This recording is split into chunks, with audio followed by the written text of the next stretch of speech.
कल कुछ किसान संगठन आंदोलन की रास्ते में हैं। हमारी उन सब नेताओं से प्रार्थना है कि ये जो टाइम है आंदोलन का नहीं है, मिलजुल करके किसान हितैषी फैसले लेने का वक्त है। और हरियाणा सरकार, हमारा कृषि विभाग, हमारे मुख्यमंत्री जब आपकी हर बात में सहयोग करने को तैयार हैं तो मुझे नहीं लगता कि आंदोलन की ज़रूरत है। कल भी जो किसान संगठन थे उनके प्रमुख नेताओं से हमारे उच्च अधिकारियों ने बातचीत की और उनके सामने स्पष्ट किया कि अभी जो 3 अध्यादेश आए हैं इससे किसान हित को किसी भी तरह का नुकसान नहीं होना है। एमएसपी रहेगी, एमएसपी पे परचेज रहेगी, मंडियां रहेंगी, मंडियों में ख़रीद पहले से भी ज़्यादा अच्छी होगी। हाँ, अगर किसान को कोई ऊंचे भाव पर मंडी से बाहर कोई भाव मिलता है तो वो आज़ाद रहेगा कि वो अपनी फसल को मंडी से बाहर भी बेच सके, उसके ऊपर कोई मंडी का कानून लागू नहीं होगा। एक विषय यह था कि कुछ किसान हैं वो मंडी के आड़ती भी हैं, उन्होंने बहुत पूंजी लगा के दुकानें बनाई हैं कि मंडी का व्यापार प्रभावित ना हो जाए। इस बारे में भी हम चिंतित हैं और हमारे मुख्यमंत्री जी ने निर्देश दिया हुआ है कि ऐसी नीति बनाई जाए कि मंडियों का व्यापार किसी भी तरह से इन अध्यादेश की वजह से कम ना हो। चाहे हम इन मंडियों में कुछ और अलग से कारोबार करने की छूट दें, लेकिन हम अरबों करोड़ रुपए की लागत से जो मंडियां विकसित की हैं, जो इंफ्रास्ट्रक्चर हमने बनाया है, इसको बेकार नहीं जाने देंगे और मंडी के अंदर जो भी व्यापारी भाई आया है उसको किसी भी तरह का घाटा भी नहीं होने देंगे। ये दुष्प्रचार किया जा रहा है कि मंडियां ख़त्म हो जाएंगी, जबकि है इससे बिल्कुल उल्टा। हम तो 3-4 हज़ार करोड़ रुपए की लागत से अगले महीने ही टेंडर करके गन्नौर में एशिया की सबसे बड़ी मंडी बनाने जा रहे हैं। पिंजौर में एप्पल की मार्केट बनाने जा रहे हैं। सोनीपत में मसाला की मार्केट बनाने जा रहे हैं। गुड़गांव के अंदर फूलों की मार्केट बनाने जा रहे हैं। मंडियां ख़त्म करने का कोई सोच भी नहीं सकते, जबकि हम इतनी पूंजी जब है अपनी नई मंडियों में इन्वेस्ट कर रहे हैं तो वो हरियाणा के अंदर मंडियां बहुत ज़्यादा मजबूत होंगी। किसान को किसी भी तरह से चिंता करने की ज़रूरत नहीं है। हरियाणा सरकार किसान हितैषी कोई भी फैसला लेने से पीछे नहीं हटेगी।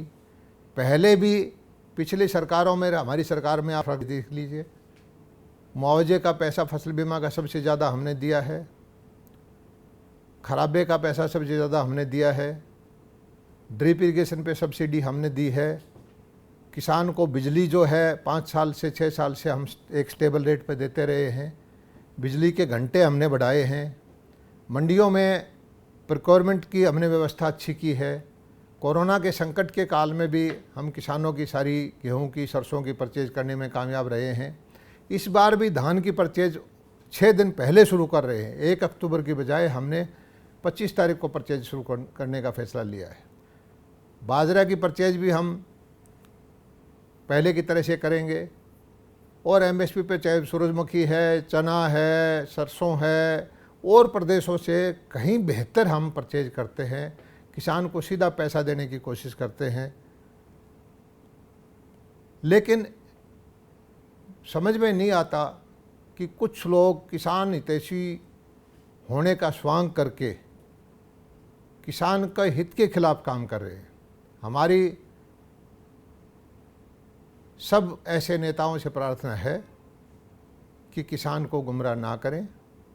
आप हमारे पास आइए और एक विषय आता है कि ऐसा कानून लेके आएँ कि मंडी से बाहर भी एमएसपी से नीचे कोई खरीद और फरोख्त हो ही ना पाए। हमारे मुख्यमंत्री जी इसके लिए भी ओपन हैं। आप अपने वकील का एक टीम बनाइए, ऐसा व्यवहारिक कोई ऐसा ड्राफ्ट कानून जो है हमारे सामने पेश करिए जिससे कि वो व्यावहारिक हो, लागू हो। एक कानून बना देना ही काफ़ी नहीं है, उसको उसका क्रियान्वयन सफल तरीके से करना भी एक बहुत ज़रूरी काम है। तो हम हर तरह से खुले मन से जो भी किसान हितैषी संगठन है, चाहे उसमें किसान हैं, पॉलिटिकल पार्टी दूसरियों के नेता हैं या किसी चुने हुए प्रतिनिधि हैं, सबसे प्रार्थना करते हैं कि किसी भी तरह का सुझाव है जिससे हरियाणा के किसान का भला हो सकता है, वो हमारे पास लेके आइए। हम खुले मन से उस पर विचार करेंगे और संभव जो भी चीज़ सरकार के सीमा में रह के, कानून कायदे के अंदर रह के जो चीज़ व्यावहारिक हो सकती है, हर तरह से हम वो करने को तैयार हैं। मेरी सभी जो कल का जो आह्वान किया हुआ है रैली का कुछ किसान संगठनों द्वारा, उनसे हाथ जोड़ के नम्र निवेदन है कि ये कोरोना का संकट है, पहले ही बहुत ज़्यादा ये बीमारी फैली हुई है। कृपा करके कुछ दिनों के लिए इस आंदोलन को स्थगित करें और अपने जो शंकाएं हैं वो हमारे पास टेबल पे बैठ के दूर करें। हर तरह की चीज़ जिससे किसान का भला हो सकता होगा, मनोहर लाल सरकार, हरियाणा सरकार उस चीज़ को मानने में कोताही नहीं बरतेगी।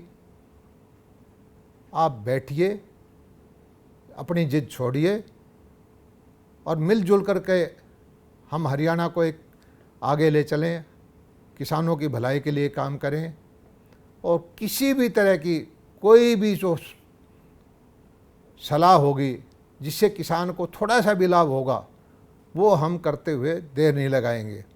अभी कपास की फसल का नुकसान हुआ, सफ़ेद मक्खी का अटैक हुआ, जड़ गलन की समस्या हुई, हमारे मुख्यमंत्री ने स्वतः संज्ञान लेते हुए स्पेशल गिरदावरी का ऑर्डर करके स्पष्ट निर्देश दे दिए कि जो बीमित किसान है उसको बीमा से पैसा मिलेगा और जो ऐसा भी किसान है जिसने बीमा नहीं करवा पाया उसको हम सरकारी खजाने से पैसा देंगे।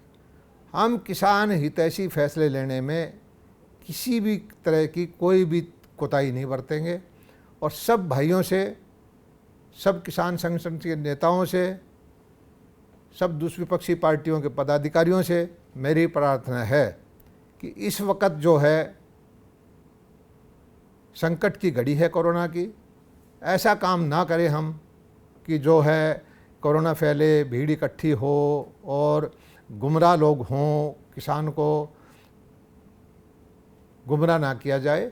उसको जो उसका साफ चीज़ है, जो उसको लाभ होने वाला है, वो उसको हम बताने के लिए तैयार हैं और किसी भी तरह से उनको कोई नुकसान होता है तो उसकी रास्ता निकालने के लिए हरियाणा सरकार कृत संकल्प है। धन्यवाद।